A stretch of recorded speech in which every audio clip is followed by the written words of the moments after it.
warahmatullahi wabarakatuh. Kami dari kelompok 1, Angkatan 14, golongan 3, peserta Latsar CPNS tahun 2022.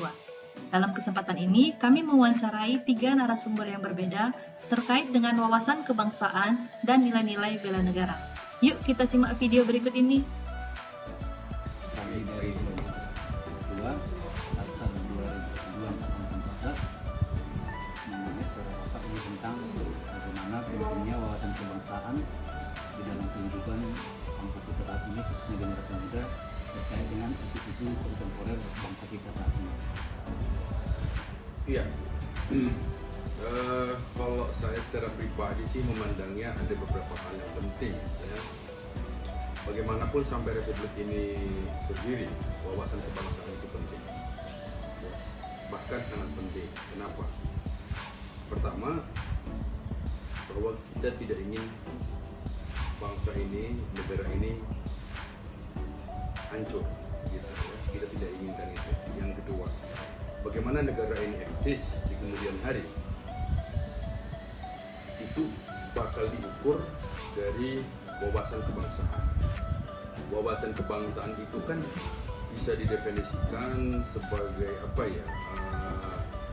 Secara kontemporer itu kan partisipasi kita sebagai warga negara terhadap keutuhan berbangsa dan bernegara. Wawasan itu ya horizon, cakrawala, artinya tingkat pemahaman berbangsa dan bernegara.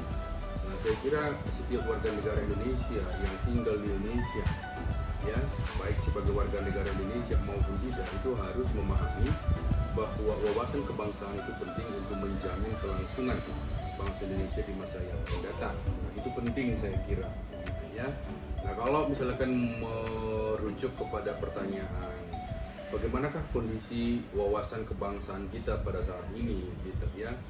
Dalam beberapa topik diskusi yang sering saya ikuti, nah ini memang agak sedikit gradatif, ya, sedikit gradatif, atau meskipun belum memudar, tapi ada gejala-gejala ataupun fenomena memudarnya wawasan kebangsaan kita, gitu ya.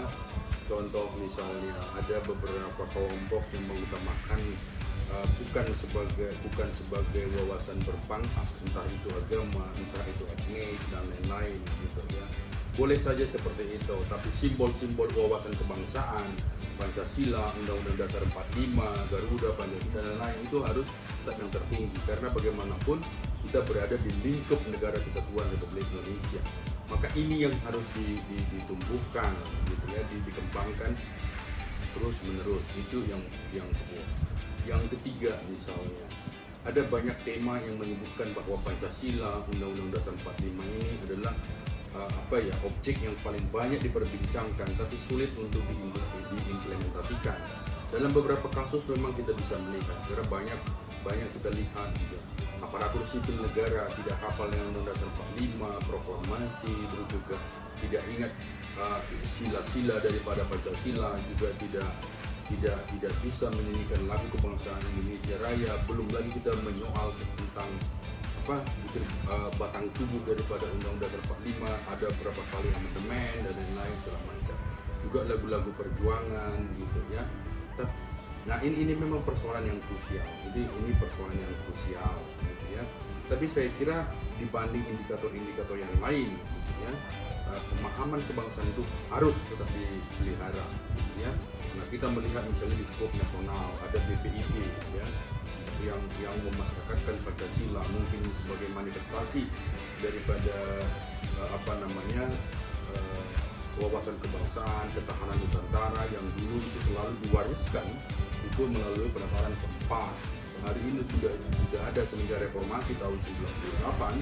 Nah, kita mengalami sebuah letupan, ya, letupan kebebasan yang terlalu bablas, gitu ya. Kita menganggap semua itu kebebasan berpendapat secara vulgar, gitu. Etnisitas itu menguat, otonomi daerah itu menimbulkan raja-raja kecil, gitu ya. Ada juga oligarki kekuasaan dan lain-lain segala macam. Nah ini kalau kita sedang berbicara dalam wawasan kebangsaan misalnya, kita kan sedang diuji, ya, diuji terhadap bagaimana sih berbangsa, konsep berbangsa ke depan. Tapi saya selalu bilang seperti ini, ya, harus diingat Gitu, Indonesia ini sangat luas, ini menjadi potensi sekaligus juga ancaman, gitu ya. Tapi apapun ceritanya, ya macam kalian inilah diterima sebagai aparatur sipil negara. Salah satu butir yang di fakta integritas yang kalian tekan itu bersedia ditempatkan seluruh wilayah Indonesia. Nah pertanyaan kemudian misalnya kenapa ada beberapa calon-calon aparatur sipil negara, pegawai negeri sipil yang mengundurkan diri ketika ditempatkan misalkan di bukan tempat yang diidamkan. Nah ini kan wawasan kebangsaannya rendah. Gitu ya. Itu yang pertama. Jadi ketika kita diterima sebagai calon pegawai negeri sipil, kita sudah menandatangani fakta integritas, bersedia ditempatkan dimanapun, gitu ya. Kita juga diperhadapkan kepada misalkan sumpah sebagai aparatur sipil negara, ya, panca korps kesetiaan kepada bangsa itu, setia terhadap ini kepada pemerintah, gitu. Kok ada orang yang tidak setia kepada pemerintah? Ini model macam apa? Gitu, ya.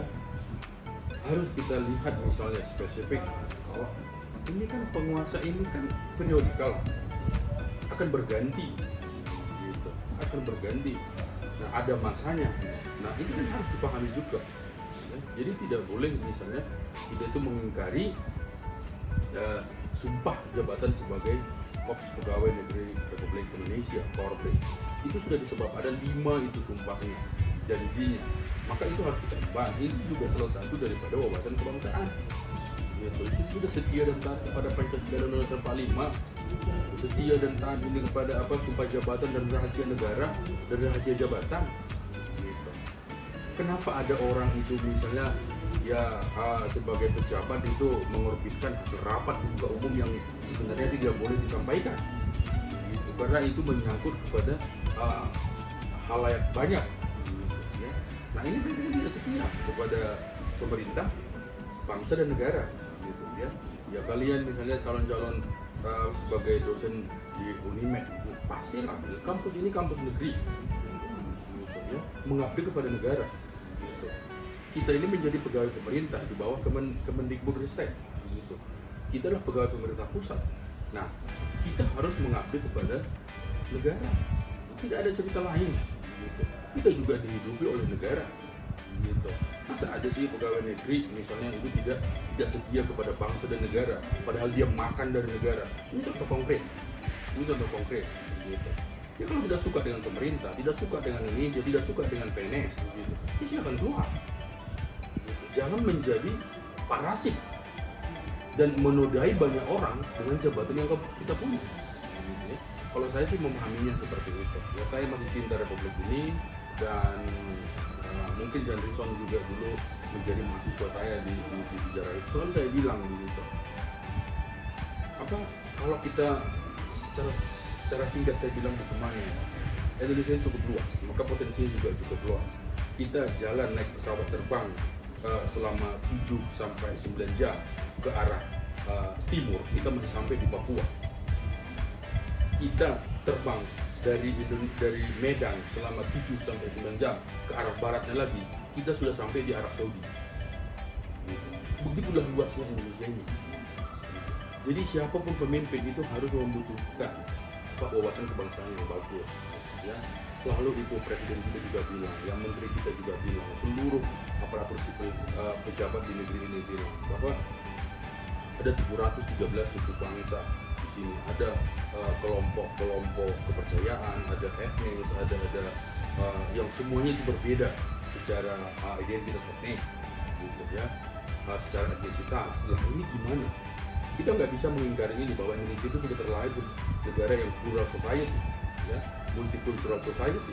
Mau tidak mau, suka tidak suka, ini harus dilestarikan untuk menjamin sebagai sebuah jaminan untuk kelangsungan Indonesia di masa yang akan datang. Nah, saya kira kita yang dipercaya sebagai abdi negara, ya, itu harus kita memegang teguh wawasan kebangsaan, sumpah pekerjaan kita sebagai abdi negara. Saya kira itu poin penting di awal untuk menjamin kelangsungan bangsa ini di kemudian hari. Saya mau nanya sesuatu. Menurut Bapak, apa sih makna dari wawasan kebangsaan? Wawasan kebangsaan itu cara pandang bangsa Indonesia terhadap diri dan lingkungannya yang bertujuan untuk menjaga persatuan dan kesatuan bangsa. Jadi bagi kita nih selaku ASN, seberapa penting menurut Bapak pemahaman wawasan kebangsaan tersebut? Oh, jelas sangat penting karena bagi ASN kita juga bertugas untuk menjaga persatuan dan kesatuan bangsa dan juga untuk meningkatkan kualitas bangsa agar memiliki sikap kecintaan terhadap tanah air sendiri. Sebagai ASN yang berakhlak nih Pak, saat ini kan banyak isu-isu mengenai radikalisme. Bagaimana tanggapan Bapak? Ya, saya rasa sebagai ASN kunci utama kita menjaganya mulai dari rumah. Dari pendidikan dini di rumah, bagaimana penanaman pada keluarga kita di rumah, kemudian bagaimana pendidikan agama diterapkan sebaik mungkin. Jadi isu-isu radikalisme itu tidak bisa mempengaruhi. Kemudian juga kalau di kebangsaan kita mungkin ya pendidikan Pancasila ya, mulai dari SD, SMP sampai ke perguruan tinggi tetap dikembangkan. Jadi sampai mereka selesai menyelesaikan pendidikan di sekolah tinggi nanti pun wawasan kebangsaan kita tetapkan.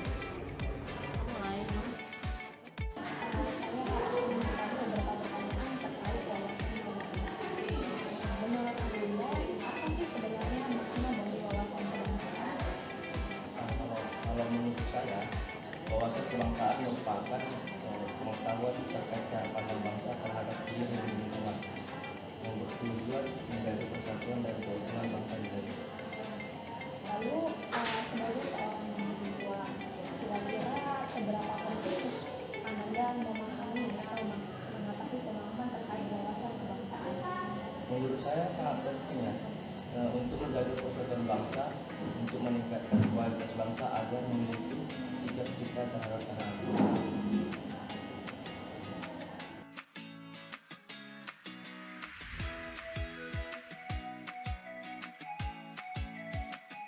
Wawasan kebangsaan yang baik sangat penting bagi seluruh warga negara Indonesia, tanpa memandang status, profesi, generasi dari warga negara tersebut.